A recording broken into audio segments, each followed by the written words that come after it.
नमस्कार दोस्तों, स्वागत है आपका स्टडी फॉर सिविल सर्विसेज में। वीडियो को पूरा देखिए। कोई भी आपका फीडबैक है, कोई सजेशन है, तुरंत वीडियो में कमेंट करके जरूर बताइए। अच्छा लगे तो वीडियो लाइक जरूर कर लीजिए और ऐसे वीडियो लगातार फ्री में पाने के लिए चैनल को तुरंत सब्सक्राइब कर लीजिए और बेल आइकन को जरूर टैप कर लीजिए ताकि आगे भी सारे वीडियो आपको मिलते रहे। यूट्यूब में फॉलो करते हैं तो प्लीज ये वाला फ्री टेलीग्राम चैनल जरूर ज्वाइन कर लीजिएगा। सारे नोटिफिकेशन, सारे अपडेट यहीं पे आते हैं, ध्यान रखिएगा। स्टडी फॉर सिविल सर्विसेज का कोई भी पेड ग्रुप अगर आपको ज्वाइन करना है तो सिर्फ 856480560660897523864455 यही नंबर है हमारे, सिर्फ जहां पे कॉल या व्हाट्सएप कर सकते हैं। इंस्टाग्राम पे हमारा पेज जरूर फॉलो कर लीजिएगा, studyforcivil.services है। ट्विटर पे हमको जरूर फॉलो कर लीजिएगा, @studyforcivils है। सारे क्वेश्चन अटेम्प्ट करिए और स्कोर अपना तुरंत कमेंट करके बताइए। यूपीट्रिपलएससी पीटी एग्जाम के लिए मॉक टेस्ट की हमारी श्रृंखला चल रही थी और मॉक टेस्ट पेपर नंबर 3 को आप यहाँ देख रहे हैं। तो शुरू करते हैं बिना किसी लाग लपेट के। और पहला क्वेश्चन आप देख रहे हैं ये हिस्ट्री का है, 100 MCQs है टोटल। इसमें पूछा गया है, पहले ये बताया गया है कि शतपथ ब्राह्मण में राजसूय यज्ञ का वर्णन मिलता है और वर्णन भी कैसा, बड़े पैमाने पर विस्तृत विवरण प्राप्त होता है। अब राजसूय यज्ञ में राजा का अभिषेक किया जाता था। अभिषेक कैसा, जलाभिषेक किया जाता था। तो कितने प्रकार के पानी का उसमें इस्तेमाल होता था, नदियों और समुद्रों का जल इस्तेमाल होता था। तो कितने प्रकार का, यहाँ संख्या दी है 11, 13, 17 और 21। बताइए इसमें से कौन सा होगा।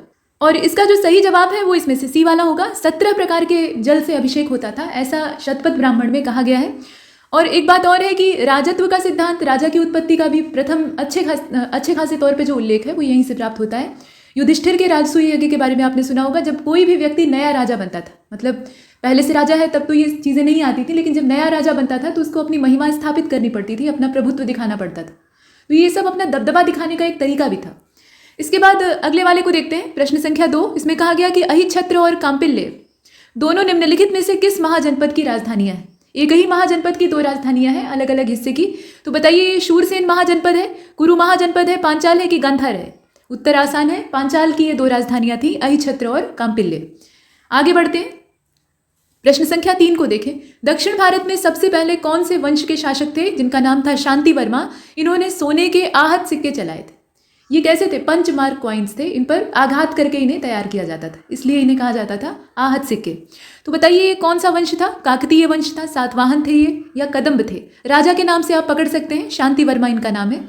और प्रश्न संख्या 3 का जो सही जवाब है वो इसमें से सी वाला हो जाएगा। ये कदम्ब राजवंश था। और बुद्ध और शिव का अंकन अगर देखें तो ये भी उस समय के राजवंशों में दिखाई देता है, हालांकि इसका कोई कदम्ब राजवंश से संबंध नहीं है, कनिष्क के समय से है। कनिष्क और हुविष्क दोनों ही राजाओं का जो कुषाणवंशीय शासक थे, तो उनके सिक्कों पर हमें बुद्ध और शिव का अंकन दिखाई देता है।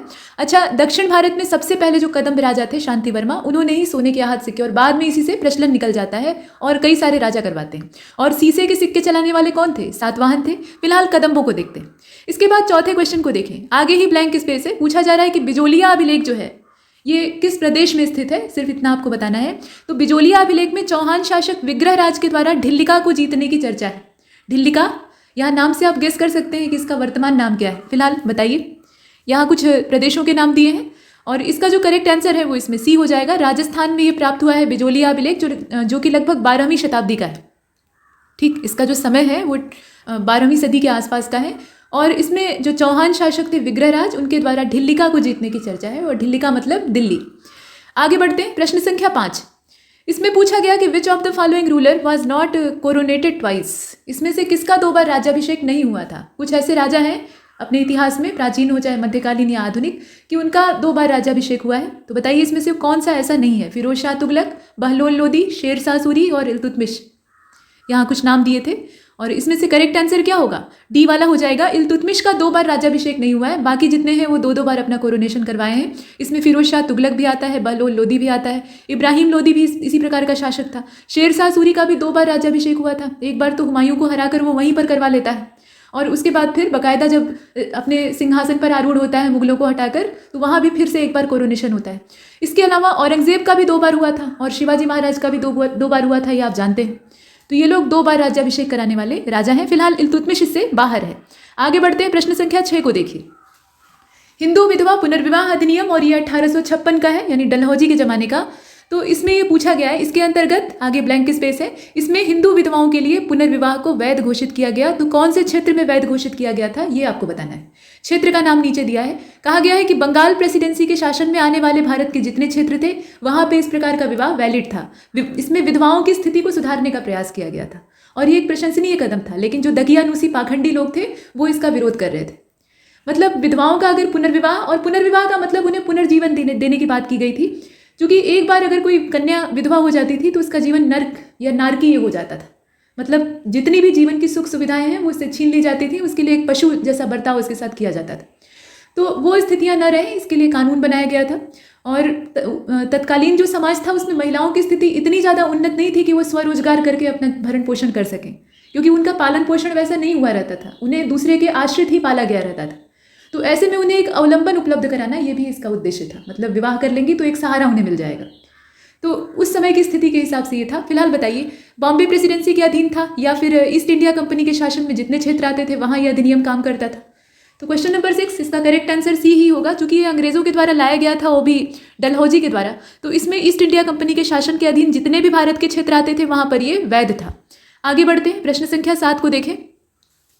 डोला पालकी आंदोलन ये उत्तराखंड के जो शिल्पकार थे उनके द्वारा शुरू किया गया था। अब इसमें सही कथन कौन सा है ये आपको बताना है। जयानंद भारती डोला पालकी आंदोलन के नायक थे। आंदोलनों के बारे में पूछा जाता है तो ये भी एक आंदोलन है। डॉक्टर हरविलास शारदा के प्रयासों से शारदा एक्ट आता है 1929 में, पारित किया गया था। तो शारदा अधिनियम आप जानते हैं। अब बताइए इसमें से सही कौन सा है। क्वेश्चन नंबर 7 डी वाला होगा। जितने हैं सब ठीक है, इसमें कोई समस्या नहीं है। और ये जो शारदा एक्ट आप देखते हैं ना, तो इसको लाने वाले जो प्रणेता थे उनका नाम हरविलास शारदा था। 1929 की बात है। फिलहाल जितने हैं सभी सही। क्वेश्चन नंबर 8 को देखिए। इसमें पूछा जा रहा है कि निम्नलिखित में से कौन कानपुर में 1924 में स्थापित हिंदुस्तान रिपब्लिकन एसोसिएशन या आर्मी के संस्थापकों में नहीं है। HRA हिंदुस्तान रिपब्लिकन आर्मी या फिर एसोसिएशन, ये शुरुआती स्वरूप था, लेकिन काकोरी कांड के बाद इसमें बड़ा परिवर्तन आता है। फिलहाल रामप्रसाद बिस्मिल, जोगेश चंद्र चटर्जी और शचींद्र सान्याल, ये 3 जने आप देख रहे हैं, ये 3 जने थे। ठीक, ये 3 जने तो थे ही, लेकिन भगत सिंह बाद में आए।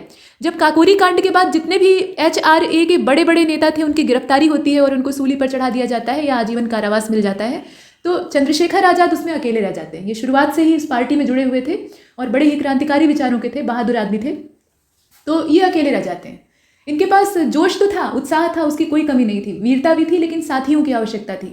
तो उस समय चूंकि पंजाब में काफ़ी असंतोष चल रहा था, तो भगत सिंह के बारे में इन्हें जानकारी होती है, जो कि एक उत्साही नौजवान रहते हैं। तो उन्हें ये इन्विटेशन देते हैं, भगत सिंह तैयार हो जाते हैं और उसके बाद भगत सिंह आकर इस आर्मी से जुड़ जाते हैं और इसमें थोड़ा सा नाम में परिवर्तन हो जाता है, चूँकि भगत सिंह समाजवादी विचारधारा के थे, तो इसीलिए इस पूरी एसोसिएशन का नाम पड़ जाता है HSRA, यानी हिंदुस्तान सोशलिस्ट रिपब्लिकन एसोसिएशन। फिलहाल भगत सिंह इसमें नहीं थे। अब इसके बाद क्वेश्चन नंबर 9 को देखिए। कौन सी सिफारिश भारत सरकार अधिनियम 1929 से संबंधित नहीं है? यहाँ पर 1919 है असल में।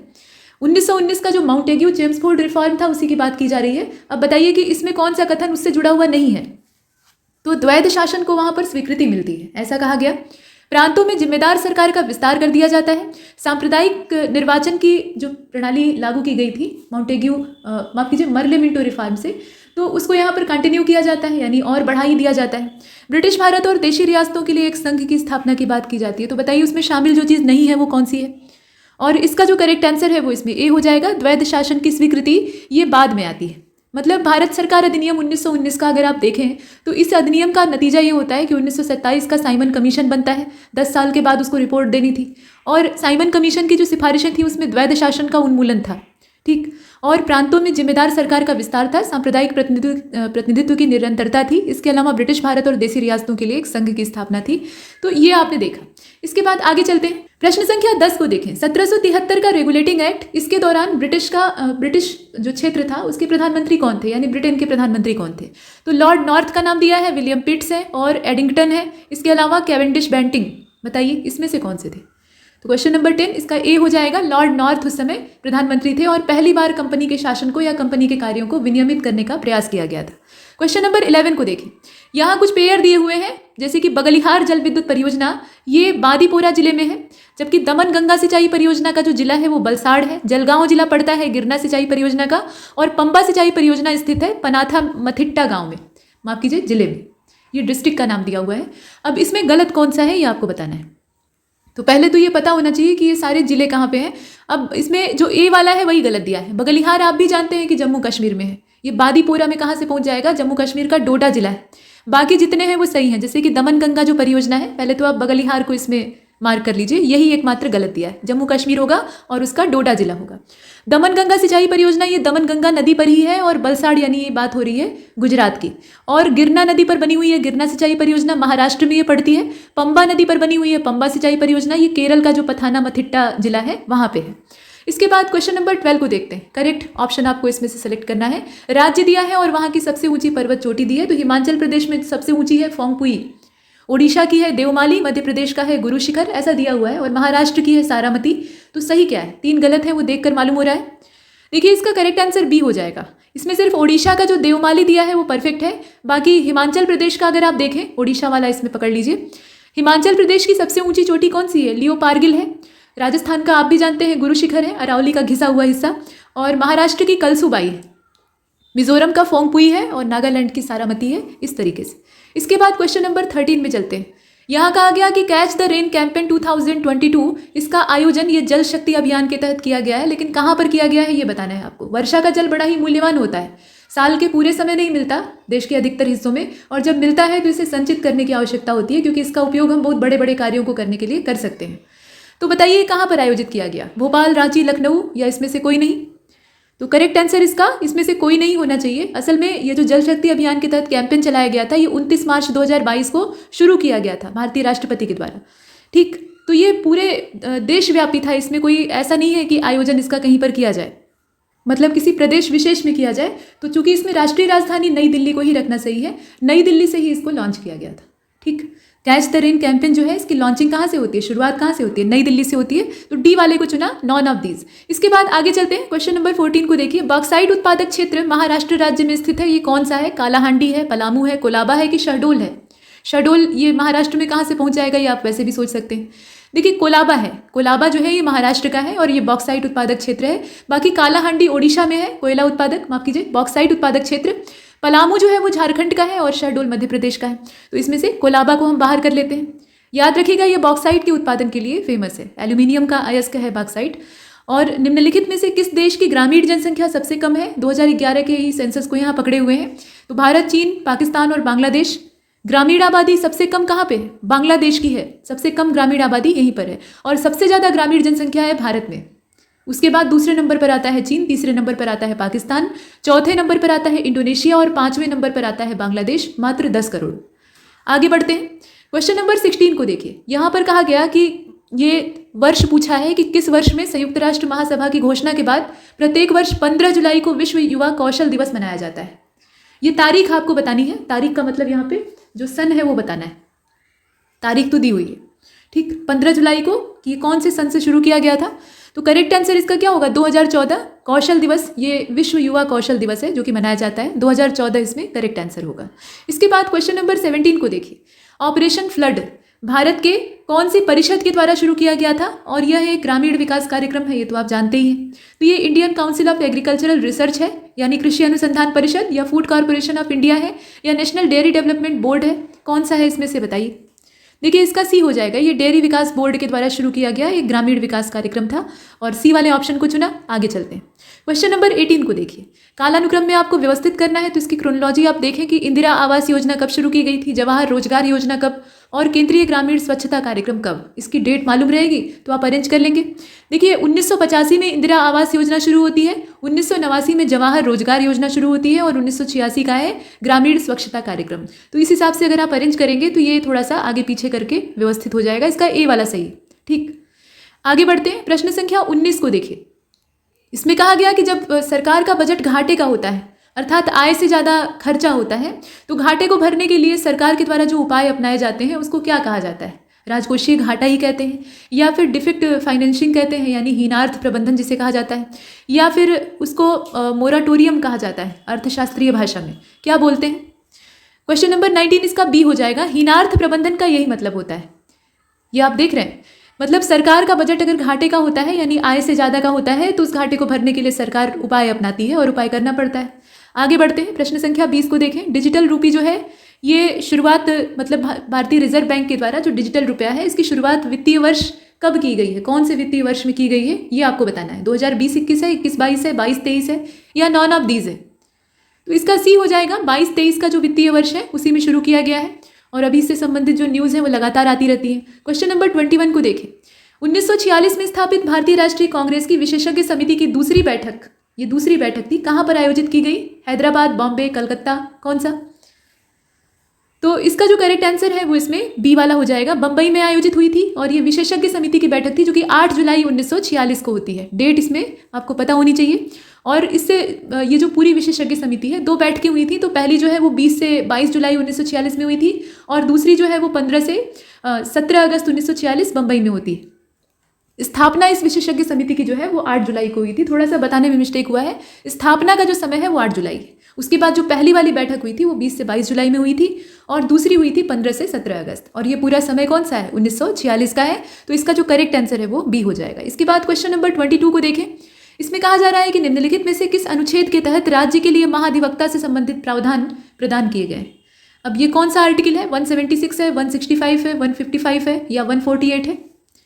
तो आप जानते हैं कि 176 जो है उसमें राज्यपाल का अभिभाषण आता है, विशेष अभिभाषण जो होता है। और राज्य का महाधिवक्ता किस में आता है? उसी का पूछा जा रहा है। तो ये 165वें आर्टिकल में आता है और इसीलिए इसका जो बी वाला ऑप्शन है उसको चुनते हैं। 155वें नंबर के आर्टिकल में क्या है? राज्यपाल की नियुक्ति के लिए जो प्रोसीजर है वो दिया हुआ है। और नियंत्रक और महालेखा परीक्षक का जो प्रावधान है वो 148वें में आप देखते हैं। 23वें प्रश्न को देखें। यहाँ कहा गया कि डॉक्टर भीमराव अम्बेडकर ने कौन से आर्टिकल को संविधान की आत्मा और हृदय के तौर पे वर्णित किया था? बताइए ये कौन सा है? 44वां है, 42वां है, 29वां है कि 32वां है? तो ये आर्टिकल नंबर 32 है, संवैधानिक उपचारों का अधिकार जो दिखाई देता है आपको 32वां। इसके बाद क्वेश्चन नंबर 24 को देखें। पंचायतों के गठन से संबंधित कौन सा अनुच्छेद है? ये 243 ए है, बी है, सी है कि डी है? उसका क्लॉज दिया हुआ है। तो ये करेक्ट आंसर इसमें क्या होगा? 243 पंचायतों की बात हो रही है तो ये पंचायतों के गठन की बात हो रही है। उसमें भी पंचायतों का प्रावधान कई सारे आर्टिकल में है, तो ये पंचायतों के गठन की बात करें तो ये 243 सी हो जाएगा। ठीक, अनुच्छेद 243 सी। बाकी 243 डी जो है उसमें सीटों के आरक्षण का प्रश्न है और संविधानों पंचायतों का जो संविधान है इसका जिक्र हमें प्राप्त होता है 243 बी में। ग्राम सभा का उल्लेख प्राप्त होता है 243 ए में। आगे बढ़ते हैं, प्रश्न संख्या 25 को देखें। उच्चतम न्यायालय का ये कौन सा अधिनियम के तहत स्थापित किए गए संघीय न्यायालय का उत्तराधिकारी था? मतलब उच्चतम न्यायालय जो है वो किस अधिनियम के द्वारा स्थापित किए गए संघीय न्यायालय का उत्तराधिकारी था? तो बताइए ये भारत सरकार अधिनियम 1909 था, भारत सरकार अधिनियम 1935 था या फिर 1947 का स्वतंत्रता अधिनियम था या फिर भारतीय परिषद अधिनियम था 1909 वाला? इसमें से कौन सा था? तो करेक्ट आंसर इसका बी हो जाएगा। 28 जनवरी 1950 को उच्चतम न्यायालय का उद्घाटन किया गया था और ये 1935 के ही प्रावधानों के अंतर्गत एक संघीय न्यायालय के उत्तराधिकारी के तौर पे सामने आता है। तो 1935 वाला हो जाएगा इसका। इसके बाद आगे चलते हैं, प्रश्न संख्या 26 को देखें। पूछा गया है, अब ये फिजिक्स का क्वेश्चन है, कौन सा उपकरण यांत्रिक ऊर्जा को विद्युत ऊर्जा में परिवर्तित नहीं करता है? तो यहाँ डायनमो दिया है, टरबाइन दिया है, पवन चक्की दिया है, विद्युत सेल दिया है। बताइए करेक्ट आंसर क्या होगा? विद्युत सेल होगा। विद्युत सेल का काम क्या है? रासायनिक ऊर्जा को विद्युत ऊर्जा में कन्वर्ट करना। इसका काम यांत्रिक ऊर्जा वाला तो है नहीं, बाकी जितने हैं वो वही काम करते हैं। इलेक्ट्रिक सेल इससे बाहर है। क्वेश्चन नंबर 27 को देखें। चंद्रमा का गुरुत्वीय त्वरण का मान पृथ्वी पर गुरुत्वीय त्वरण के मान का कम होता है, आप जानते ही हैं। मतलब चंद्रमा का आकार कम है तो गुरुत्व भी कम होगा, गुरुत्वीय त्वरण भी कम होगा। लेकिन कितना होता है? 1/2 हिस्सा होता है, मतलब आधा होता है गुरुत्वीय त्वरण का पृथ्वी के, या फिर 1/3 होता है, या 1/6वां भाग होता है, या 1/8वां भाग होता है। तो 1/6 होता है, आप जानते हैं, 1/6वां हिस्सा होता है। मतलब पृथ्वी का जितना भी जी है उसमें आप 6 से भाग दे दीजिए, जितना आपको प्राप्त होगा वो चंद्रमा का गुरुत्वीय त्वरण हो जाएगा। इसके बाद क्वेश्चन नंबर 28 को देखें। बिजली का स्विच और बर्तनों के हत्थे जो होते हैं उनको बनाने के लिए एक बहुलक का इस्तेमाल किया जाता है, एक पॉलीमर यूज़ किया जाता है। वो क्या है? बेकेलाइट होता है या नायलॉन 66 होता है या टेरिलीन का इस्तेमाल करते हैं या इसमें से कोई नहीं होता है? तो आप जानते ही हैं कि ये बेकेलाइट होता है और काफ़ी दृढ़ होता है, मतलब आसानी से टूटता नहीं है, हालांकि टूट तो तब भी जाता है। क्वेश्चन नंबर 29 को देखें। और ये जल्दी गर्म नहीं होता है, ये भी बात है। निम्नलिखित में से सही विकल्प का आपको चयन करना है। तो यहाँ फैमिली दी है और उससे संबंधित जो वेजिटेबल्स हैं यानी सब्जियां हैं वो दे रखी हैं। तो कुल या फैमिली आप कहिए। ये क्रूसीफेरी है पहला, जिसमें से जिसका सदस्य है नींबू। नींबू जो है वो क्रूसीफेरी परिवार का सदस्य है। इसके बाद दिया है कि मालवेसी परिवार की है मूली और लेगुमिनेसी कुल का है मटर, जबकि रूटेसी कुल की है भिंडी। तो बताइए कि सही क्या है? 3 तो गलत है, एक कोई सही है और वो सही वाला सिर्फ सी है। लेगुमिनेसी कुल से संबंध रखती है मटर और सोयाबीन, फलीदार जो सब्जियां होती हैं वो इस कुल में बिलोंग करती हैं। क्रूसीफेरी से मूली, शलजम, सरसों, गोभी, इस तरह के जो पौधे हैं वो संबंध रखते हैं। मालवेसी से कपास, भिंडी, चाइना रोज ये सब आते हैं और नींबू, संतरा, चकोतरा, खट्टे वाले जो हैं ये रूटेसी कुल से बिलोंग करते हैं। इसके बाद क्वेश्चन नंबर 30 को देखिए। इनकरेक्ट ऑप्शन आपको सिलेक्ट करना है। तो सबसे बड़ा जो एंजियोस्पर्म है, पौधे की ही बात हो रही है, तो ये साइकस है। और सबसे बड़ा जो पादप अंड है यानी प्लांट एग है वो भी साइकस है। लार्जेस्ट जो मतलब सबसे बड़ा जो पुमंग पाया जाता है वो भी साइकस में ही पाया जाता है। और सबसे बड़ा बीजांड भी साइकस में पाया जाता है। तो 3 चीज़ें इसमें से सही हैं, लेकिन एक गलत है। कौन सा? देखिए, सबसे बड़ा जो एंजियोस्पर्म पौधा है वो यूकेलिप्टस है। ठीक, यूकेलिप्टस है और एक दिन में 7 लीटर पानी इसको पीने के लिए चाहिए होता है, इसीलिए ये जल का विध्वंसक है।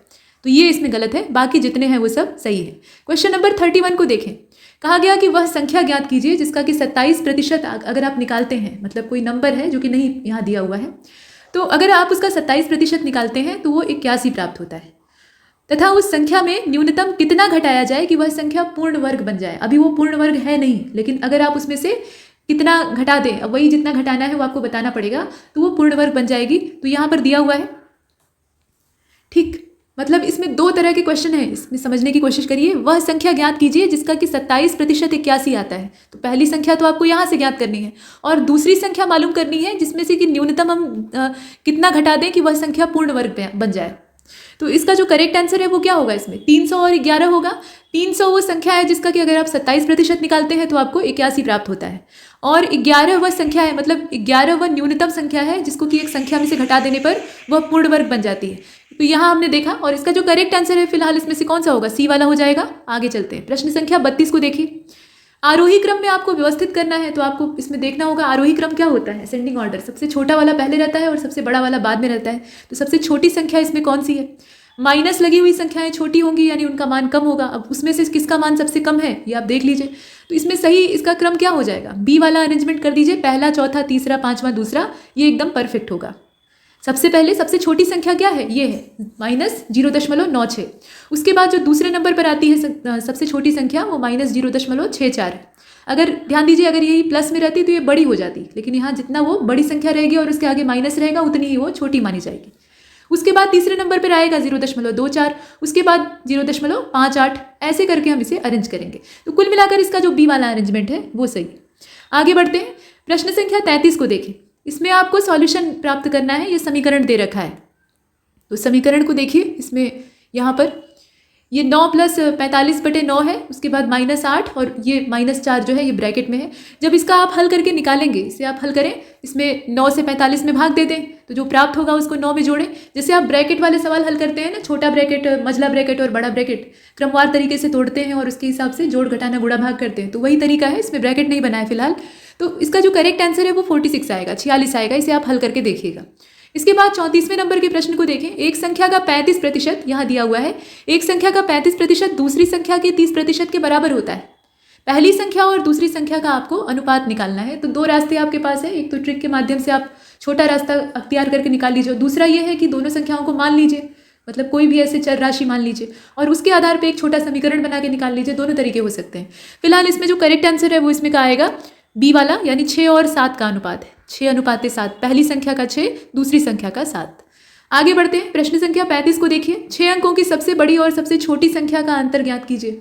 तो 6 अंकों की सबसे बड़ी संख्या ढूंढ लीजिए आराम से। इसमें ये छोटे क्लास वाला क्वेश्चन है। 6 अंकों की सबसे बड़ी संख्या और सबसे छोटी संख्या, और दोनों को आपस में घटा दीजिए। तो जब आप घटाएंगे तो इसका जो करेक्ट आंसर है वो क्या आएगा? इसमें डी वाला आ जाएगा। ठीक, डी वाले को चुना, ये 89,99,999। आगे बढ़ते हैं, प्रश्न संख्या 36 को देखिए। इसमें कहा गया है कि पितृण एक शब्द है, यानी पिता का ऋण। तो इसका संधि विच्छेद क्या होगा और इसमें कौन सी संधि है साथ में ये भी बताना है। सिर्फ उतना ही पता करने से काम नहीं छूट जाएगा। तो पितृधन ऋण होगा, इसका सीधा सीधा है, पितृधन ऋण होगा। अब यहाँ री का आपस में योग हुआ है, ये दीर्घ स्वर संधि होगी, व्यंजन संधि होगी, या अयादि या यण, कौन सी होगी? तो ये दीर्घ स्वर संधि है, आपने ऐसे जोड़ उसमें देखे हैं। ठीक, तो इसका जो करेक्ट आंसर है वो इसमें से कौन सा होगा? ए वाला हो जाएगा। दीर्घ स्वर संधि है और यहाँ पे आप देख रहे हैं कि जो त है उस पर री की मात्रा है, और यहाँ ऋण में जो पहला वर्ड है वो भी पहला जो यहाँ वर्ण है वो भी री है। री और री का जोड़ हुआ तो री ही प्राप्त हुआ, पितृण हो जाएगा। अब इसके बाद 37वें नंबर के प्रश्न को देखें। तलवार का पर्यायवाची आपको बताना है। खड्ग होगा, चंद्रहास होगा, करवाल होगा कि सभी होगा? तो सभी होगा।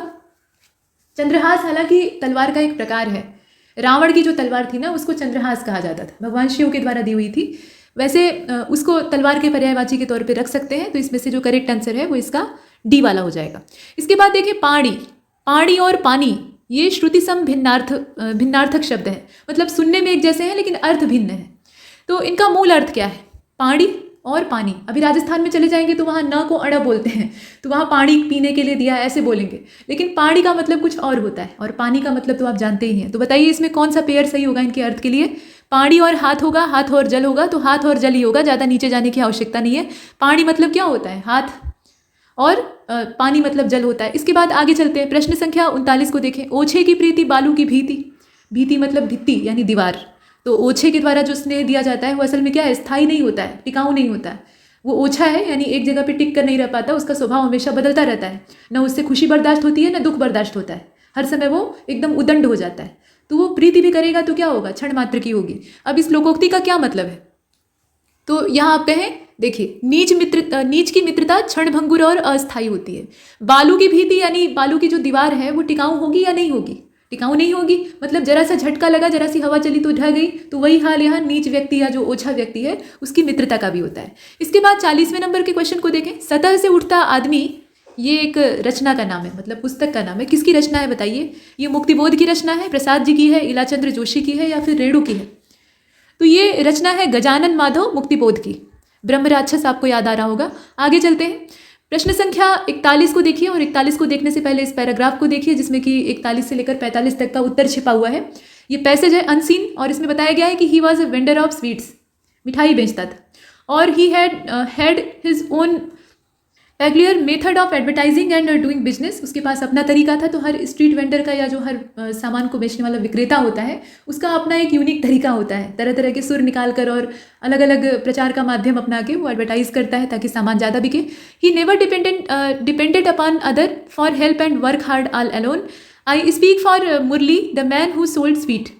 मतलब मैं यहाँ पे मुरली की बात कर रहा हूँ जो कि स्वीट सोल्ड करता था, यानी जो मिठाइयाँ हैं उसको बेचता था। His customers were children, the future citizen of the world.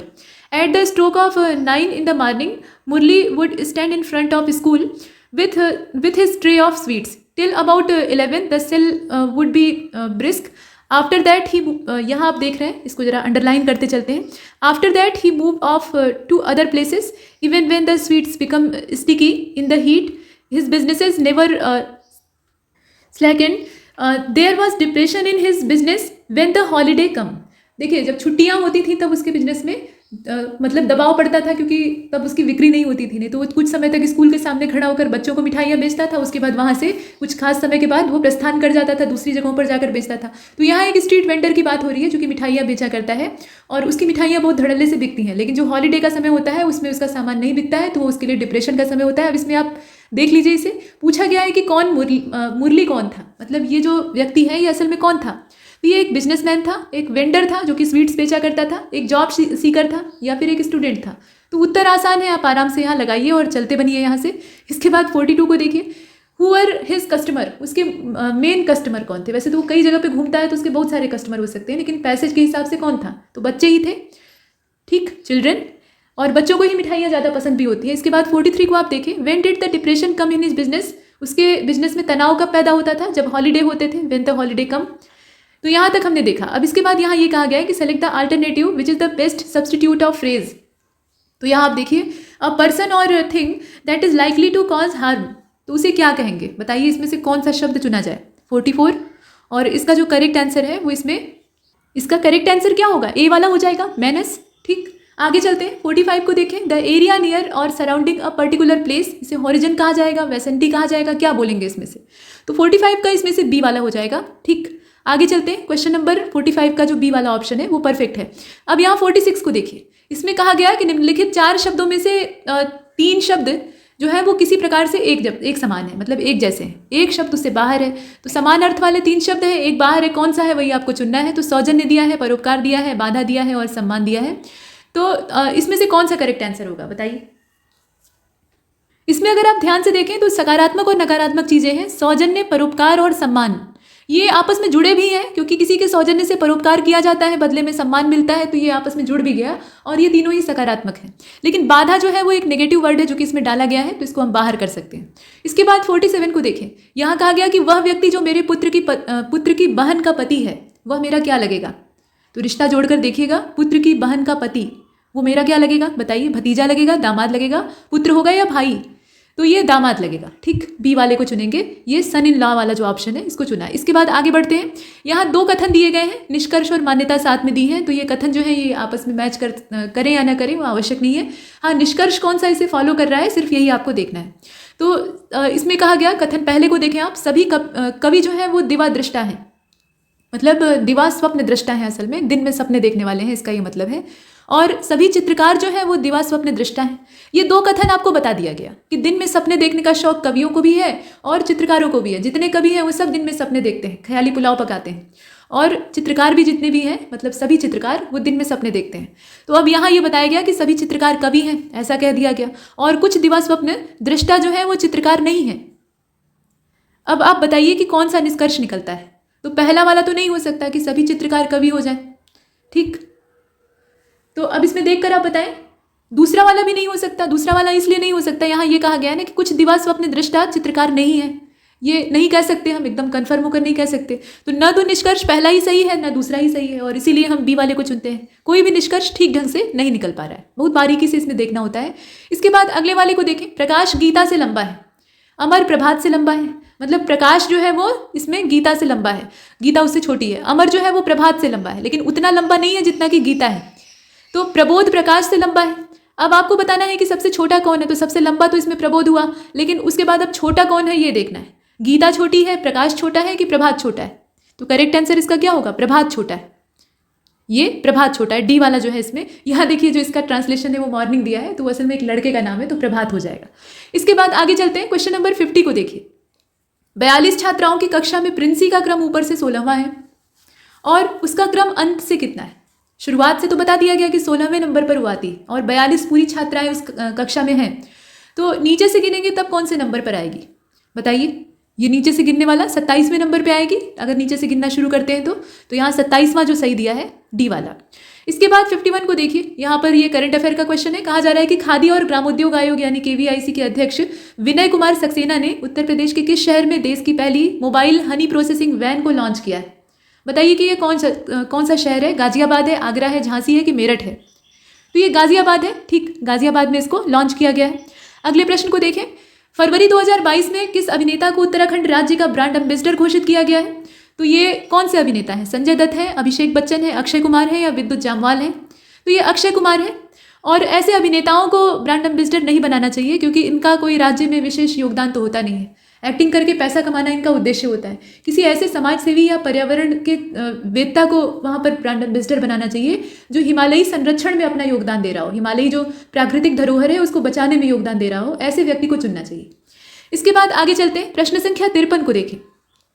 फरवरी 2022 में नवा रायपुर छत्तीसगढ़ में सेवाग्राम और छत्तीसगढ़ अमर जवान ज्योति की आधारशिला ये किसने रखी थी? इसको रखने वाले व्यक्ति कौन है बताइए? 53 राहुल गांधी, ठीक। यहाँ जो करेक्ट आंसर है वो इसका ए हो जाएगा। और आजकल ये भारत जोड़ो यात्रा पर है, लगातार पद यात्रा कर रहे हैं। आगे बढ़ते हैं, प्रश्न संख्या 55 को देखें। यहाँ ये 54वां है असल में, क्योंकि 53 के बाद 54 ही आता है। तो इसमें आप देखिए, फरवरी 2022 में प्रधानमंत्री नरेंद्र मोदी ने अर्धशुष्क उष्णकटिबंधीय क्षेत्र के लिए अंतर्राष्ट्रीय फसल अनुसंधान संस्थान इसकी 50वीं वर्षगांठ समारोह का उद्घाटन किया है। 50वीं वर्षगांठ इसकी थी, तो उसके मौके पर जो समारोह था उसका उद्घाटन किया। तो ये आयोजित कहाँ पर हुआ था ये बताइए? हैदराबाद, भोपाल, लखनऊ या जयपुर? तो इसका जो करेक्ट आंसर है वो क्या होगा? हैदराबाद हो जाएगा, ए वाले को चुना। इसके बाद 55 को देखें। पूछा गया है कि किस राज्य की कैबिनेट ने घोषणा की है कि सभी मंत्री और विधायक अपने स्वयं के आयकर का भुगतान करेंगे, राज्य उनका जिम्मेदार नहीं होगा, और राज्य के खजाने की 5 दशक पुरानी प्रथा को ये समाप्त करता है और उन्हें सालाना राशि का भुगतान करना होगा। ये कौन सा राज्य है? प्रशंसनीय पहल है, बताइए इसमें से कौन सा होगा? हिमाचल होगा, नागालैंड होगा, उत्तर प्रदेश होगा कि मिजोरम होगा? तो ये जो राज्य है ना, ये हिमाचल प्रदेश। अब नेताओं को अपने जो मंत्री और विधायक हैं मूल रूप से, तो उनको अपने आयकर का भुगतान खुद से करना होगा, तो उन्हें सोच समझकर उसी हिसाब से अपनी आमदनी को भी रखना होगा। 56 को देखते हैं। यहाँ पूछा गया कि भारत के पहले 5G टेस्ट बेड का उद्घाटन IIT मद्रास में किसने किया? 5G को अभी प्रायोगिक तौर पर लॉन्च कर दिया गया है, हालांकि सभी जगह पे नहीं है, लेकिन 2023 तक सब जगह पहुंच जाएगा। तो अभी उद्घाटन IIT मद्रास में किसके द्वारा किया गया? तो ये नरेंद्र मोदी जी का काम है, और इसमें जो करेक्ट आंसर है वो इसका ए हो जाएगा। इसके बाद 57 को देखते हैं। आम के निर्यात को बढ़ावा देना सरकार का उद्देश्य है, तो आम महोत्सव का आयोजन किया गया। अब आम महोत्सव का आयोजन कहाँ पर किया गया, किस देश में किया गया, आप बताइए? तो ये भारत में नहीं हुआ था, खुश होकर भारत मत लगा दीजिएगा, ये बहरीन में हुआ था, ठीक है। यहाँ जो बहरीन वाला ऑप्शन है वो परफेक्ट है। इसके बाद अगले प्रश्न को देखें। जुलाई 2022 में देश का पहला पूर्ण सौर ऊर्जा संचालित डेयरी संयंत्र बनने की आधारशिला ये कौन से राज्य में रखी गई है? डेयरी संयंत्र है जो कि सौर ऊर्जा से चलेगा, इसमें विद्युत का जो जल विद्युत या अन्य साधन है उनका इस्तेमाल नहीं होगा। तो ये उत्तर प्रदेश में चलेगा, मतलब आधारशिला रखी गई है, और चंडीगढ़ में या फिर केरल में या नागालैंड में। तो ये केरल में होगा, ऐसी प्रशंसनीय पहले आजकल दक्षिण में ही ज़्यादा होती हैं। इसके बाद क्वेश्चन नंबर 59 को देखते हैं। 2 अगस्त 2022 ये जो तारीख है, संस्कृति मंत्रालय के द्वारा देश में पिंगली वेंकैया के योगदान का जश्न मनाने के लिए तिरंगा उत्सव का आयोजन कहाँ पर किया गया था? तिरंगे के डिज़ाइन में पिंगली वेंकैया का अहम योगदान है, आप जानते ही हैं। तो ये उत्सव कहाँ पर आयोजित किया गया था? 59 नई दिल्ली, ठीक, इसका जो वेन्यू है वो नई दिल्ली है। कुछ प्रश्न आसान है, उन्हें आप आराम से कर सकते हैं। इसके बाद 60वें नंबर के क्वेश्चन को देखिए। अगस्त 2022 में जूनोटिक वायरस लेंगिया की खोज की गई कौन से देश में? तो आजकल वायरस जो है बहुत तेज़ी से दौड़ रहे हैं, और ये देश कौन सा है? भारत है, जापान है, इंडोनेशिया है कि चाइना है? तो आप जरा सा भी अगर गेस करेंगे कि वायरसों की फैक्ट्री कौन है तो आप आराम से पकड़ सकते हैं। नए नए प्रकार के जो खतरनाक वायरस हैं वो यहीं से ईजाद होते हैं। वजह भी आप जानते हैं, इन्हें जो मिले वही खा लेते हैं। तो जब ऐसा ही इनका भोजन पानी रहेगा तो फिर वायरस तो फैलने ही है। अगले क्वेश्चन को देखें। 61 निम्नलिखित देशों को उनकी भारत के साथ साझा की जाने वाली सीमा, मतलब जो सीमा की लंबाई है उसके आधार पर अवरोही क्रम में व्यवस्थित करना है। यानी सबसे लंबी सीमा जिस देश की लगती है उसको पहले रखेंगे, और सबसे छोटी सीमा जिस देश के साथ लगती है उसको बाद में रखेंगे। तो अब इसमें से आप देखकर बताएं। इसमें नेपाल, म्यांमार, भूटान का ही दिया हुआ है आगे पीछे करके, और इसका जो करेक्ट आंसर है वो इसमें ए हो जाएगा। उसी क्रम में हम लगा सकते हैं। मतलब सबसे बड़ी सीमा लगती है नेपाल की, उससे थोड़ी छोटी लगती है म्यांमार की, और सबसे कम लगती है भूटान की। तो ए वाले ऑप्शन को चुना। आगे चलते हैं। आपातकाल की उद्घोषणा समाप्त हो जाने के बाद इसका विस्तार किसी स्थिति में 3 महीने की अवधि से ज़्यादा, 6 महीने की अवधि से ज़्यादा, 1 वर्ष की अवधि से ज़्यादा या 14 दिन की अवधि से ज़्यादा नहीं हो सकता है। विस्तार करना होगा तो कहाँ तक हम कर सकते हैं? कौन सी इसकी मैक्सिमम लिमिट? बताइए, इसमें समय कौन सा होगा? तो इसका बी वाला हो जाएगा, 6 महीने। मतलब बात यह है असल में कि संसद की अवधि एक बार में 1 वर्ष तक बढ़ाई जा सकती है आपातकाल में, और आपातकाल की उद्घोषणा अगर समाप्त हो गई है तो इसके बाद इसका विस्तार किसी भी कंडीशन में, कोई भी कंडीशन हो, 6 महीने से ज़्यादा का नहीं होगा। तो बी वाले को चुन लिया। आगे बढ़ते हैं। प्रश्न संख्या 63 को देखिए। वन संरक्षण अधिनियम 25 अक्टूबर और कौन सा सन था वहाँ से ये प्रभावी होता है? यहाँ आप इसका सन चुनिए। 1978 है, 79 है, 80 है कि 81 है? तो ये 1980 का समय था, ठीक है, 1980, 25 अक्टूबर की तारीख। आगे बढ़ते हैं। वनों के संरक्षण से संबंधित है और इसका विस्तार जम्मू कश्मीर केंद्र शासित प्रदेश के अतिरिक्त पूरे भारत में। नेक्स्ट प्रश्न संख्या 64 को देखिए। इसमें सही विकल्प का आपको चयन करना है। दिल्ली और पुडुचेरी विधानसभाओं वाले 2 केंद्र शासित प्रदेश हैं, मतलब विधानसभा यहाँ पे मौजूद है ऐसा कहा जा रहा है। और विधानसभा का सदस्य बनने के लिए न्यूनतम आयु 25 वर्ष की होनी चाहिए, उससे कम नहीं। विधानसभा का अध्यक्ष सदन और राज्यपाल के बीच में संपर्क स्थापित करता है और सभी सत्य हैं ऐसा भी कहा गया है। तो आप बताइए। तो डी वाला ही है, यहाँ सही दिया है, ठीक, जितने दिए हैं वो सब सही दिए हैं। क्वेश्चन नंबर 65 को देखते हैं। यूरोपीय संघ में कितनी आधिकारिक भाषाएं हैं? ऑफिशियल लैंग्वेज वहाँ पे कितनी है? 27, 28, 24, 25? तो करेक्ट आंसर इसका सी वाला हो जाएगा। 24 आधिकारिक भाषाएं हैं यूरोपीय संघ में, ठीक। यहाँ जो सी वाला है उसको चुनते हैं। आगे बढ़ते हैं। मतलब मॉन्ट्रीज की जो संधि है उसके तहत यूरोपीय संघ की संधि के तौर पे भी उसको माना जाता है, और ये नीदरलैंड में स्थित है। अब इसमें 9 यूरोपीय संघ के जो सदस्य हैं, बुल्गारिया है, क्रोएशिया है, चेक गणराज्य है, डेनमार्क है, हंगरी है, पोलैंड है, रोमानिया, स्वीडन, यूनाइटेड किंगडम, ये उपयोग नहीं करते हैं। मतलब इसमें यूरो का प्रयोग कौन करता है नहीं करता है वो बात है, लेकिन जो लैंग्वेज की बात है तो 24 है। प्रश्न संख्या 66 को देखिए। भारत का सबसे विशाल पक्षी उद्यान निम्नलिखित में से कहाँ पर पाया जाता है? बताइए ये जगह कौन सी है? तो भरतपुर का है, भरतपुर राजस्थान, ठीक। इसमें आराम से आप कर सकते हैं, ए वाला इसका सही विकल्प है। अब प्रश्न संख्या 67 को देखें। 2 राज्यों में रामसर स्थलों की संख्या समान है। ये 2 राज्य कौन कौन से हैं? पंजाब और उत्तराखंड है, बिहार और लद्दाख है, या इसमें से कौन सा कॉम्बिनेशन होगा जरा बताइए। तो इसमें पहले तो आपको ये मालूम होना चाहिए कि कहाँ पर कितने रामसर स्थल हैं। बिहार में रामसर स्थलों की संख्या अगर आप देखें तो 1 है, लद्दाख में 2 है, पंजाब में 6 है, उत्तराखंड में 1 है। तो यहाँ उत्तराखंड और बिहार दोनों की जो संख्या है वो बराबर है, और इसीलिए दूसरा तीसरा यानी जो बी वाला ऑप्शन है उसको रखते हैं, ठीक। आगे चलते हैं। प्रश्न संख्या 68 को देखते हैं। सबसे पहले 1965 में शुरू हुए ज्ञानपीठ पुरस्कार से किसे सम्मानित किया गया था? कौन से व्यक्ति थे? ये शंकर कुरूप जी थे, या दामोदर मौजो थे, या नीलमणि फूकन थे, या आशापूर्णा देवी थी? इसमें से किसका नाम होगा? तो ये शंकर कुरूप का नाम आता है। ज्ञानपीठ पुरस्कार की शुरुआत होती है 1965 में, और ये मलयालम साहित्यकार हैं शंकर कुरूप, जिनको कि ये पहली बार पुरस्कार दिया गया था। तो ए वाले ऑप्शन को देखते हैं। इसके बाद क्वेश्चन नंबर 69 को देखिए। उबेर कप, ये जो कप है यानी चैंपियनशिप है, ये किस खेल से संबंधित है? बैडमिंटन से है, फुटबॉल से है, हॉकी से है कि क्रिकेट से है? बताइए। तो ये बैडमिंटन से जुड़ा हुआ है उबेर कप, और थॉमस कप, उबेर कप, ये दोनों ही बैडमिंटन से संबंधित है। फुटबॉल से आप जानते हैं मर्डेका का संबंध है, और बेटन कप जो है वो हॉकी से जुड़ा हुआ है, और क्रिकेट वालों की तो कोई सीमा ही नहीं है, तो बैडमिंटन को चुना। इसके बाद क्वेश्चन नंबर 70 को देखिए।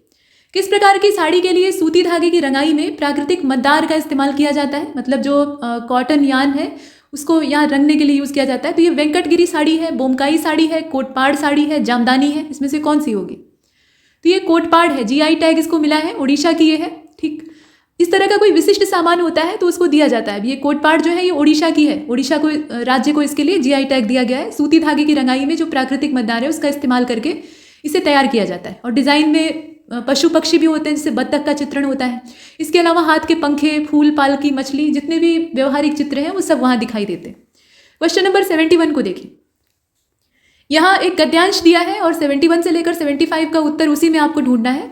तो ये विज्ञान पर आधारित गद्यांश है। विज्ञान आज के मानव जीवन का अविभाज्य और घनिष्ठ अंग बन गया है। मानव जीवन का कोई भी क्षेत्र विज्ञान के अश्रुतपूर्व आविष्कारों से अछूता नहीं है, और इसी से आधुनिक युग को विज्ञान का युग कहा जाता है। आज विज्ञान ने पुरुष और नारी, साहित्यकार और राजनीतिज्ञ, उद्योगपति और कृषक, पूंजीपति और श्रमिक, चिकित्सक और सैनिक, अभियंता और शिक्षक, धर्मज्ञ और तत्वज्ञ, सभी को सभी क्षेत्रों में किसी न किसी रूप से प्रभावित किया है, अप्रतिम प्रदेय से अनुग्रहित किया है, यानी बहुत कुछ दिया है।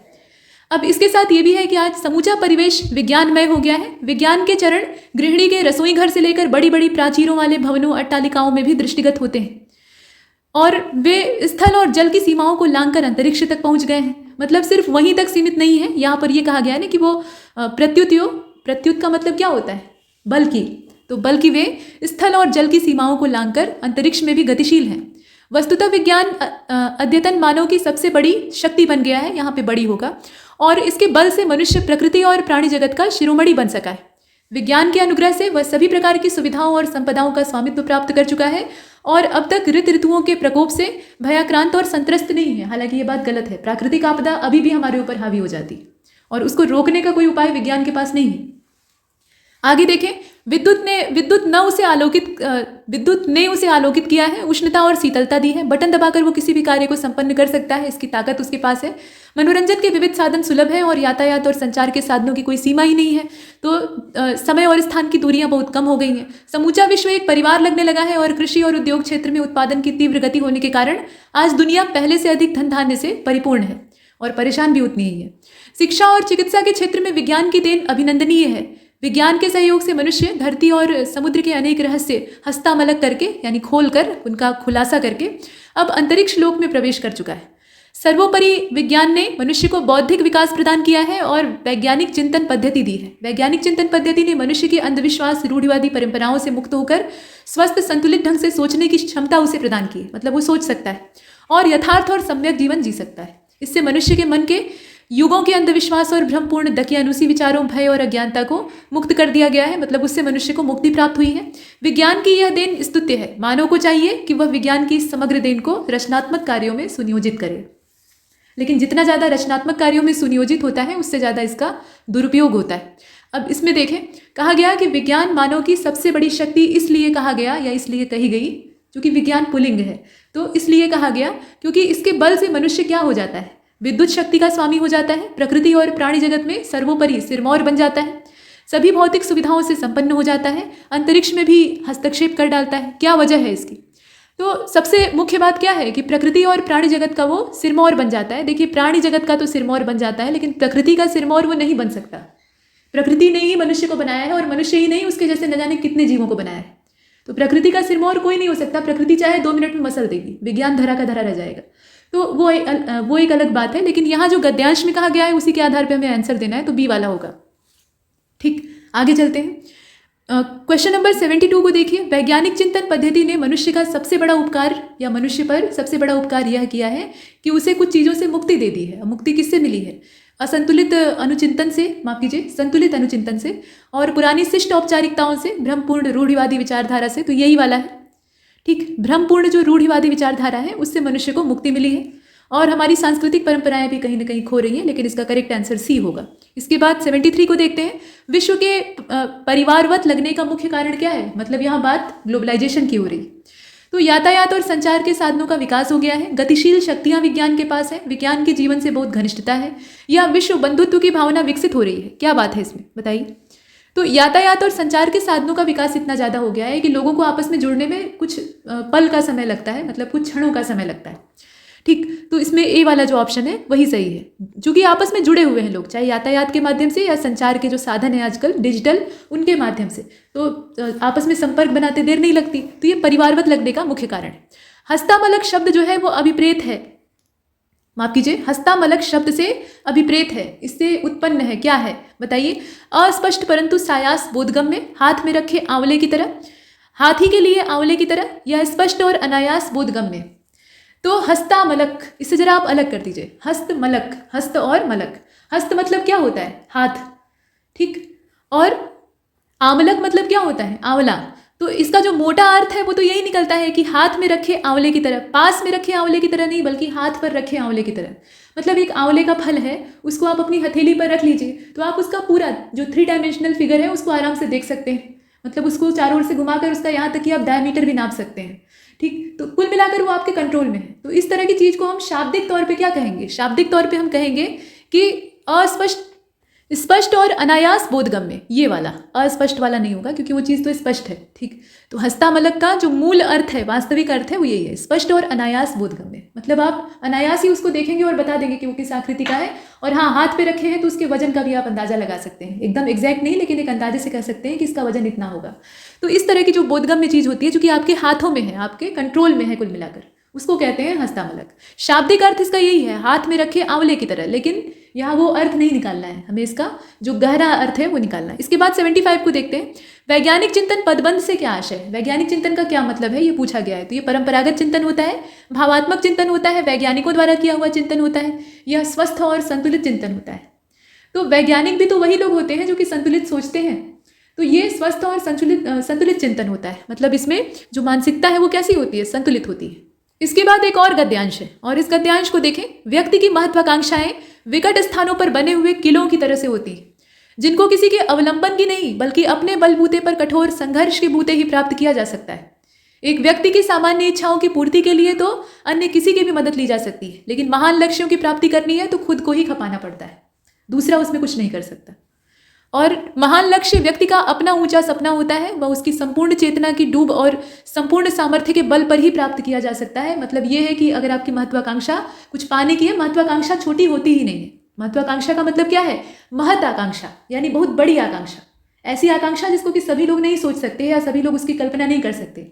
आपने किया है तो मूल्य भी आपको चुकाना पड़ेगा। तो यही चीज़ है। इसके साथ ये भी कहा गया कि महान लक्ष्य व्यक्ति का अपना ऊंचा सपना होता है और संपूर्ण सामर्थ्य के बल पे ही उसे प्राप्त किया जा सकता है, मतलब अपना 100% झोंक कर प्राप्त किया जा सकता है। जिस प्रकार दुर्गम स्थानों पर बने हुए दुर्ग तक हाथी घोड़े रथ पालकी के सहारे नहीं पहुंचा जा सकता है, यानी विलासिता के संसाधन वहां तक आपको नहीं ले जा सकते हैं, उसी प्रकार से अपने जीवन की बड़ी इच्छाओं के लिए समस्त शक्तियों का उपयोग करते हुए स्वयं ही इस संघर्ष को झेलना होता है। उच्च पद प्राप्त करने के लिए बड़ी प्रतियोगिता परीक्षाओं को अभिभावकों और मित्रों के सहारे आप नहीं उत्तीर्ण कर सकते, आपको अपनी प्रतिभा की आवश्यकता होगी। आपकी प्रतिभा, श्रम और साहस, वही आपको उसमें पास करा सकते हैं, अन्यत्र कोई नहीं। जो लोग महत्वाकांक्षाओं की पूर्ति में अन्य पर अवलंबित होते हैं वो असफल हो जाते हैं। जो इस प्रयाण में स्वयं ही झंडा उठाकर चलने की कुवत रखते हैं, चलते हैं और चट्टानों पर स्वयं के पांव को रोपते हुए आगे बढ़ते हैं, वे सफलता के शिखर पर अवश्य पहुंचते हैं। महात्मा गांधी और नेताजी सुभाष चंद्र बोस केवल और केवल अपने सोच, ज्ञान और कौशल के बल पर ही, यहाँ आप देख रहे हैं, विपरीत परिस्थितियों में केवल अपने बूते ही भारतीय स्वतंत्रता का मार्ग तलाश सके थे। और सिर्फ यही 2 जने नहीं, ऐसे न जाने कितने वीर थे जो कि देश की आज़ादी में काम भी आ गए, जिंदा नहीं बचे, और वो अपने ही बूते आगे बढ़े, उन्होंने किसी का सहारा नहीं खोजा।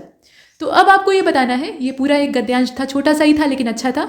इसमें प्रश्न पूछा गया है कि गद्यांश का शीर्षक क्या है, जरा बताइए। तो महत्वाकांक्षाएं शीर्षक होना चाहिए, महत्वाकांक्षा साहस और बल इसका शीर्षक होना चाहिए, या दुर्ग तक पैरों से चलकर पहुंचना होता है, ऐसा कुछ लंबा सा शीर्षक होना चाहिए, या महत्वाकांक्षा और सफलता का शिखर, ये वाला शीर्षक होना चाहिए। कौन सा सही है? तो महत्वाकांक्षा के दुर्ग तक पैरों से चलकर पहुंचना होता है, और पैर किसके होंगे? आपके अपने होंगे, कोई आपको गोद में लेकर नहीं चलेगा। ठीक, तो इसका जो बी वाला है वही इस गद्यांश के लिए सबसे अच्छा शीर्षक है। हालांकि अच्छा शीर्षक वो होता है जो छोटा होता है, लेकिन उपयुक्त भी तो होना चाहिए, तो उपयुक्त ज़्यादा यही है। इसके बाद 77 को देखें। उपर्युक्त गद्यांश में शब्द अवलंब का इस्तेमाल हुआ है, अवलंब या अवलंबन। तो बताइए कि इसका मतलब क्या है। सहारा, अवलंब की आवश्यकता किसको होती है, जो कमजोर होता है, यानी सहारा। तो आपको लिपटने वाली बेल नहीं बनना है बल्कि एक उष्णकटिबंधीय दैत्याकार वृक्ष बनना है, जिसकी डालें इतनी कठोर हो कि कोई भी टकराए तो टूट जाए। तो संघर्ष करने के लिए वैसा ही कठोर मस्तिष्क और शरीर होना चाहिए। तो यहाँ पर सहारे से तात्पर्य है, ठीक, बी वाले को देखा। इसके बाद 78 को देखते हैं। क्वेश्चन नंबर 78 में आपसे कहा गया कि उच्च पद प्राप्त करने में किसकी महत्वपूर्ण भूमिका होती है, संघर्ष की या अभिभावक और मित्र मंडली की, या अपनी प्रतिभा, श्रम और साहस काम आता है। तो अपनी प्रतिभा, श्रम और साहस काम आता है, कौशल भी उसी से जन्म लेता है और संघर्ष करने की शक्ति भी वहीं से आती है। 79 को देखिए। महान लक्ष्य की प्राप्ति व्यक्ति का अपना ऊंचा सपना होता है और यह किसके बल पे प्राप्त किया जा सकता है, बताएं। गद्यांश को आपने पढ़ा है ना, तो बताइए इसमें से कौन सा होगा। संपूर्ण चेतना की डूब के द्वारा किया जा सकता है, मतलब पूरी तरह से आप अपनी चेतना को अपने लक्ष्य के लिए समर्पित कर दें तो हो सकता है। झंडा उठाकर आप चल दें तो हो सकता है। संपूर्ण सामर्थ्य के बल पर हो सकता है, या ए और सी दोनों होगा। Question number 79। तो करेक्ट आंसर इसका क्या होगा, ए और सी दोनों, अर्थात संपूर्ण चेतना की डूब के द्वारा और संपूर्ण सामर्थ्य के बल पे। झंडा उठा के चलने का मतलब क्या है कि आप अपने लक्ष्य के लिए कटिबद्ध हो गए, लेकिन प्रयास करेंगे तभी मिलेगा। तो प्रयास करने का मतलब यह है कि पूरी चेतना को आप उसी में डुबो दीजिए और पूरा सामर्थ्य अपना झोंक दीजिए, तो वो प्राप्त होता है और तब निश्चित प्राप्त होता है। इसके बाद 80वें नंबर के प्रश्न को देखिए। गद्यांश में जिन दो महान विभूतियों का उल्लेख किया गया है, उन्होंने किसके दम पे सफलता प्राप्त की थी। तो अपनी सोच के दम पे प्राप्त की थी या सोच, ज्ञान और कौशल के बल पे प्राप्त की थी। क्या इसमें सही होगा, ए वाला सही होगा कि सी वाला। तो केवल सोच पर्याप्त नहीं होती है, उसके साथ एक्शन भी चाहिए होता है। तो ज्ञान और कौशल सबका जब मिला जुला स्वरूप सामने आता है तो कोई बड़ी विभूति प्रस्तुत होती है और वो बड़े बड़े काम करती है। अब 81 को देखिए। क्वेश्चन नंबर 81 जो है, इसमें फिर से ग्राफ आ गया है और एक प्रवेश परीक्षा हुई थी जिसमें कि विद्यार्थियों के द्वारा कुछ नंबर पाए गए हैं। जैसे कि अभी आपकी प्रवेश परीक्षा होने वाली है जो कि आपको अगले चरण तक ले जाएगी।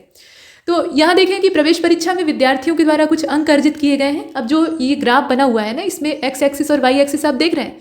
जो वाई एक्सिस है वहाँ विद्यार्थियों की संख्या दे रखी है ये, और उनके द्वारा जो प्राप्तांक हैं उनकी रेंज दी हुई है नीचे, और उसी के आधार पर ये ग्राफ बनाया गया है। तो अब आपको इससे संबंधित प्रश्नों के उत्तर देने हैं। इसे छोटा कर लेते हैं और देखिए, 50 से अधिक किंतु 60 से कम, 50 से ज़्यादा लेकिन 60 से कम अंक प्राप्त करने वाले छात्रों की संख्या 20 से अधिक 30 से कम अंक प्राप्त करने वाले छात्रों की संख्या का कितने प्रतिशत है। तो पहले तो दोनों की संख्या सही में आपको मालूम होनी चाहिए। तो 50 से अधिक लेकिन 60 से कम। अब यहाँ देखें आप कि 50 से अधिक और 60 से कम की रेंज कहाँ पे है, 50 से ज़्यादा और 60 से कम। तो ये वाली रेंज आती है बीच में।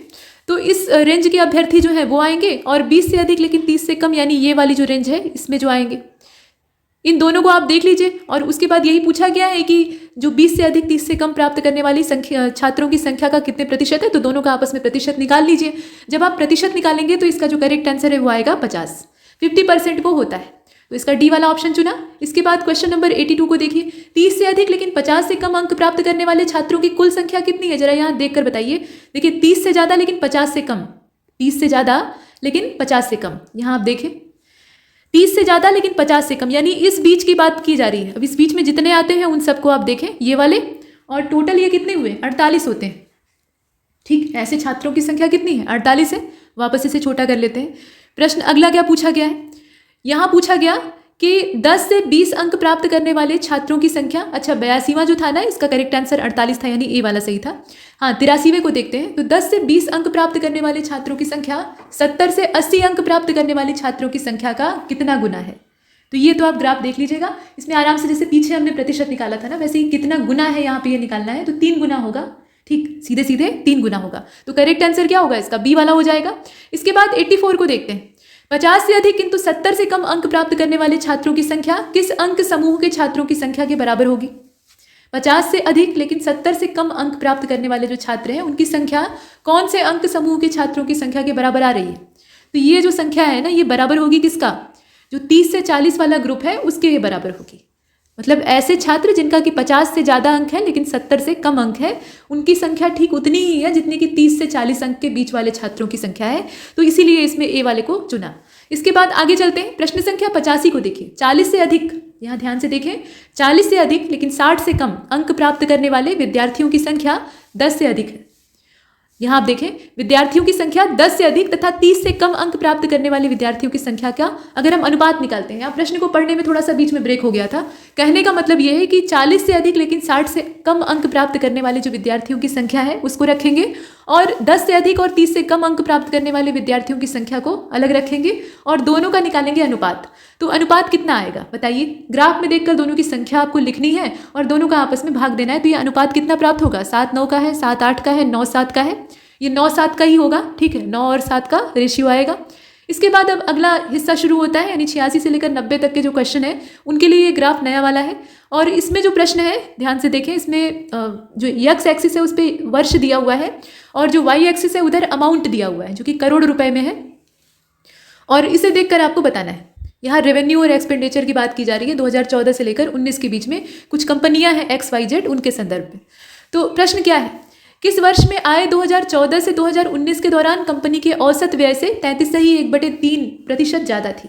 तो पहले तो आप चाहें तो इसको दशमलव में प्रतिशत की गणना कर सकते हैं, अदरवाइज ऐसे रखकर भी कैलकुलेट कर सकते हैं। इसमें पूछा गया है कि 2014 से लेकर 2019 के दौरान कंपनी के औसत व्यय से 33.1% ज़्यादा थी। ये कौन सा वर्ष है, वर्ष पूछा जा रहा है आपसे। तो इस ग्राफ में आपको देखना पड़ेगा, देखिए और बताइए।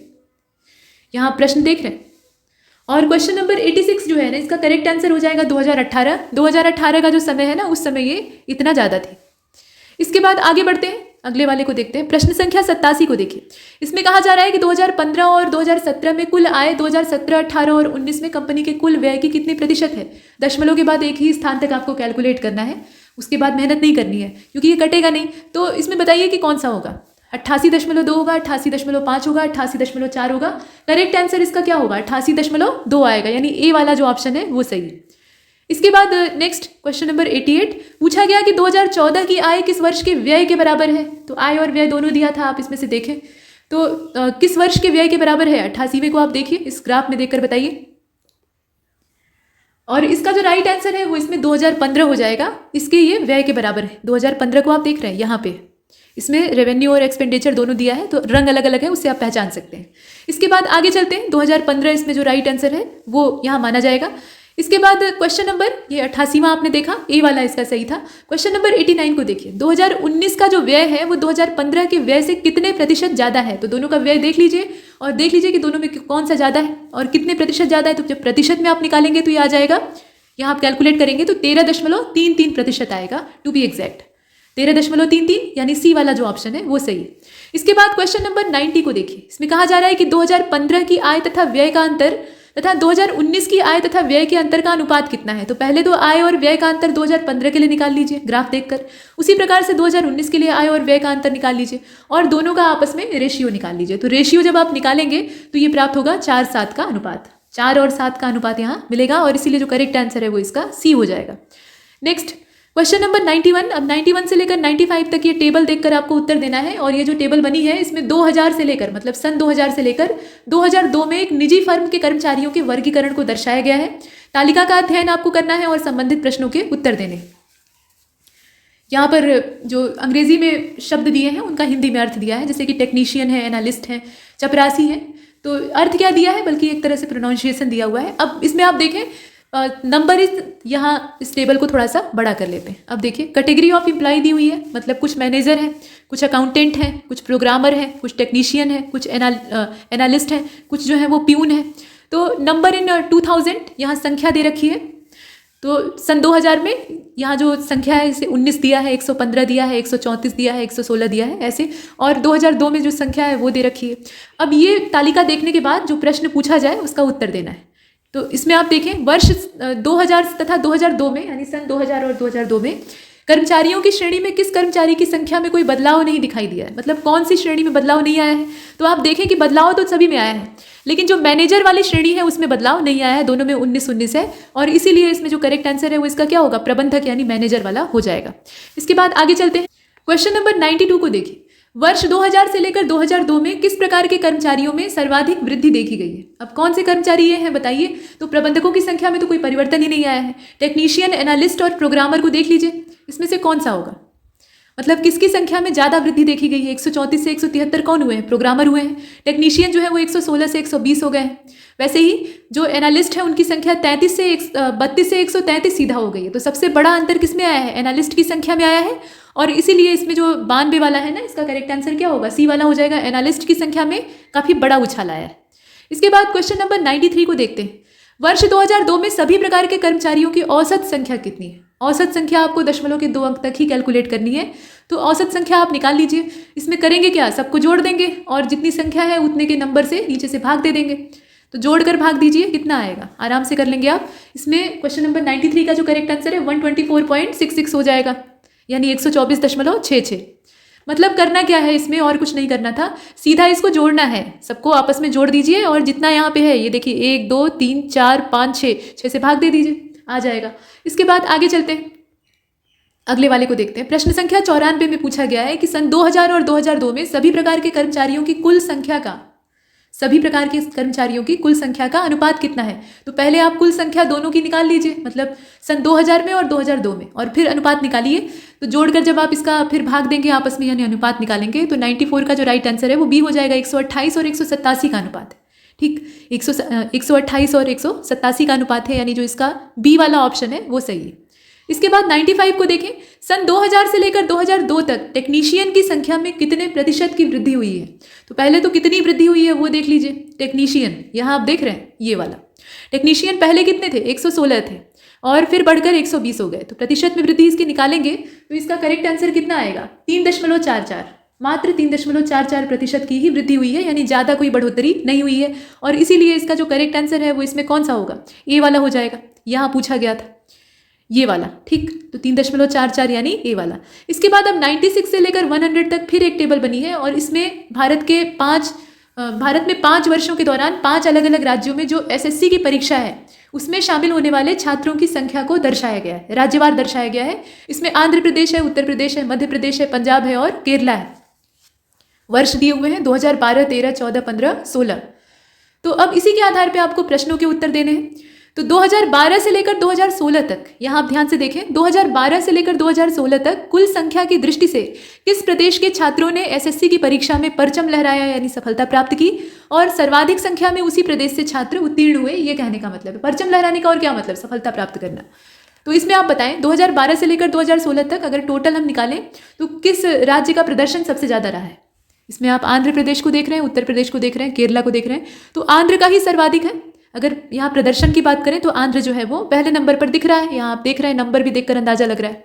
इसके बाद आगे चलते हैं। प्रश्न संख्या 97 को देखिए। एसएससी की परीक्षा में किस प्रदेश के छात्र दूसरे स्थान पर रहे कुल संख्या के आधार पर? तो दूसरे नंबर पर खुशी की बात है कि कम से कम इस क्वेश्चन में अपना उत्तर प्रदेश था। यहाँ प्रदर्शन के मामले में यूपी जो है वो सेकेंड है। ठीक, जोड़ लीजिएगा, आप देखिएगा इसमें ये सेकेंड आएगा। आगे बढ़ते हैं, यहाँ उत्तर प्रदेश हो जाएगा 97 का। इसके बाद 98 में पूछा गया है कि 2012 से लेकर 2016 तक मध्य प्रदेश के छात्रों का औसत कितना था? तो औसत आप निकालेंगे। अब मध्य प्रदेश के छात्र जितने भी हैं उनका आप औसत निकाल लीजिए। यहाँ आप देख रहे हैं मध्य प्रदेश में हर साल का दिया हुआ है। 2012 से लेकर 2016 250 है, फिर 280 है, फिर 240 है, फिर 400 है, फिर 540 है। सबको जोड़कर इसका औसत निकालेंगे। तो औसत निकालेंगे तो कितना आएगा बताइए? ये यहाँ पर पूछा गया 341 आएगा कि 342 आएगा? 342 आएगा, और इसका जो करेक्ट आंसर है वो इसमें सी हो जाएगा। इसके बाद 99 को देखते हैं। वर्ष 2016 में किस प्रदेश के छात्रों ने अधिकतम संख्या में परीक्षा में सफलता हासिल की और उत्तीर्ण छात्रों की संख्या क्या रही? तो अधिकतम संख्या में परीक्षा में सफलता हासिल करने वाले ये किस प्रदेश के छात्र थे? ये 2016 की बात हो रही है। और उत्तीर्ण छात्रों की संख्या क्या थी वो भी आपको बतानी है। तो सिर्फ टेबल देखकर आंसर देना है। और इसमें मध्य प्रदेश के छात्र थे। ठीक, मध्य प्रदेश के छात्रों ने इस वर्ष सबसे अच्छा प्रदर्शन किया था, और इनकी संख्या आपने देखी ही है 540। यहाँ आप देख रहे हैं ये वाला, इनकी संख्या कितनी है? सर्वाधिक है। सब जितने भी नंबर हैं यहाँ पे नीचे वाले, उसमें सबसे बड़ी संख्या यही है, 540 वाली। इसके बाद आगे चलते हैं, अगले प्रश्न को देखते हैं। तो अगले वाले क्वेश्चन में ये कहा गया, यहाँ आप देख रहे हैं, वर्ष 2012 से लेकर 16 तक परीक्षा में उत्तीर्ण केरल के छात्रों का औसत और 2012 से 16 तक परीक्षा में उत्तीर्ण उत्तर प्रदेश के छात्रों का औसत निकालकर उसका आपस में अनुपात निकालना है। तो आपको करना यह है कि 2012 से लेकर 16 तक केरल के जो छात्र हैं उनको जोड़ लेना है इधर। ठीक केरल वालों को जोड़ लेना है, वैसे ही यूपी वालों को जोड़ लेना है और दोनों का जब औसत निकाल लेंगे तो औसत जितना जितना दोनों का है उसका आपस में अनुपात निकालेंगे। तो अनुपात कितना आएगा, 208 और 199 का अनुपात आएगा। और वही अनुपात आपको ज्ञात करना था। तो जो लास्ट वाला क्वेश्चन है ना 100, उसका करेक्ट आंसर क्या हो जाएगा, ए वाला हो जाएगा, 208 और 199। और यहाँ तक हमने इस मॉक को कंप्लीट किया है। इसमें इतना ही, तब तक के लिए नमस्कार।